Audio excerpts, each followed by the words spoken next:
محترم ناظرین، السلام علیکم ورحمۃ اللہ وبرکاتہ۔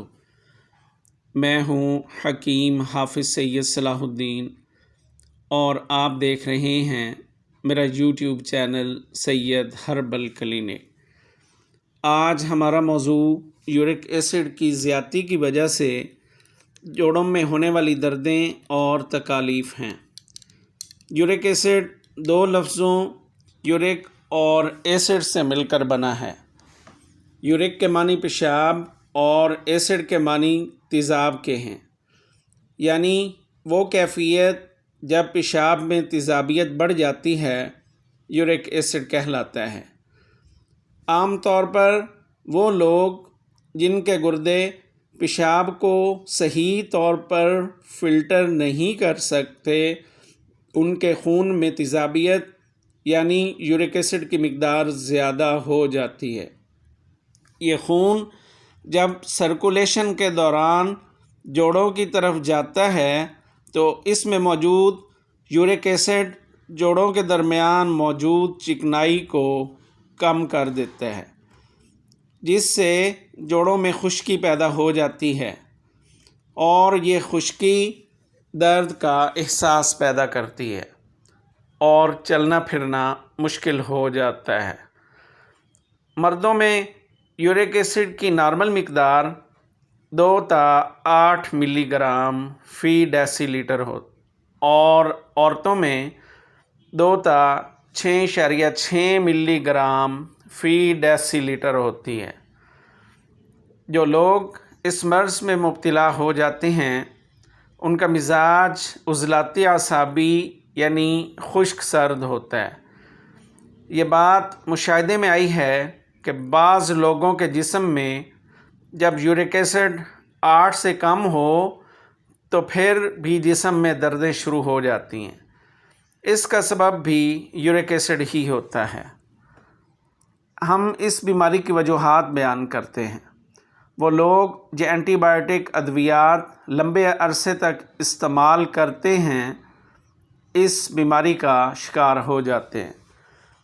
اسی طرح بڑا گوشت، کھٹی لسی، کھٹی دہی اور عضلاتی اعصابی یعنی خشک سرد غذاؤں کا زیادہ استعمال یورک ایسڈ کو بڑھا دیتا ہے۔ اسی طرح پیزا، شاورما، برگر، زیادہ مصالحوں اور شراب کا مسلسل استعمال بھی اس بیماری کا سبب بنتا ہے۔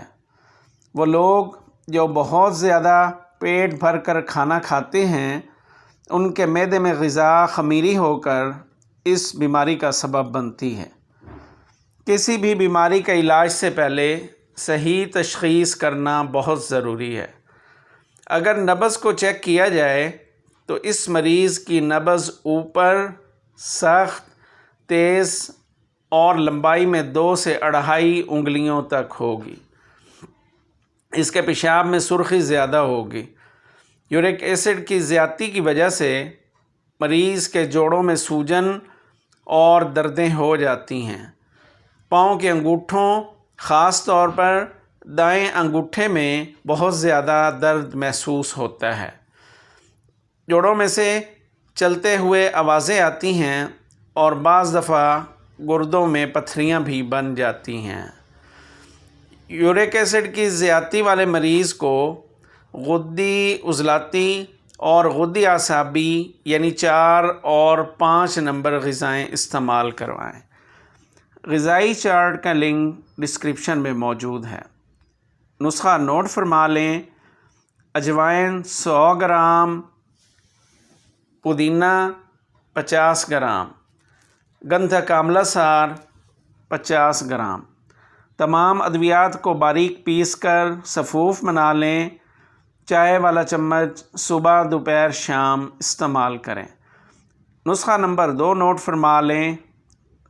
سونڈ 100 گرام، اشادر 40 گرام، مرچ سیاہ 20 گرام، سنا مکی 160 گرام۔ سنا مکی میں سے ڈنڈیاں نکال دیں اور تمام ادویات کا سفوف بنا کر نصف چائے والا چمچ صبح دوپہر شام استعمال کریں۔ نسخہ نمبر 3 نوٹ فرما لیں۔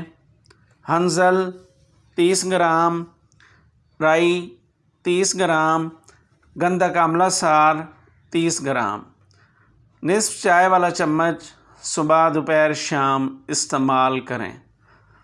تمام ادویات کو کم از کم 1 مہینہ استعمال کرنے کے بعد دوبارہ ٹیسٹ کروائیں۔ انشاءاللہ تعالی یہ بیماری مکمل طور پر ختم ہو جائے گی۔ آج کے لیے اتنا ہی۔ انشاءاللہ تعالی پھر کسی نئے موضوع اور کسی نئی ویڈیو کے ساتھ آپ کی خدمت میں حاضر ہوں گے۔ تب تک کے لیے اجازت۔ اللہ حافظ۔ السلام علیکم ورحمۃ اللہ وبرکاتہ۔